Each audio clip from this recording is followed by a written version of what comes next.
How to view feed in chronological order on Twitter. So if you want to view the feed in chronological order on Twitter, then what you need to do is you just need to simply open up your Twitter or your X application, make sure that you have a stable internet connection, and make sure that you've logged into your account. Now, as you can see that you already have your feed in chronological order because Twitter will automatically arrange your feed in a chronological order.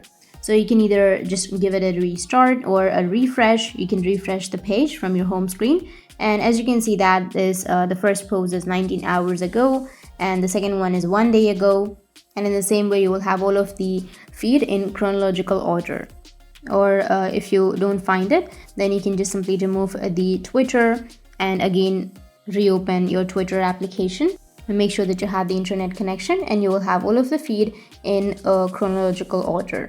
Or in some regions, you will also have a star-shaped icon indicated on the top of your screen. You can just simply tap on the star-shaped icon and you will get the option of home shows your top tweets first.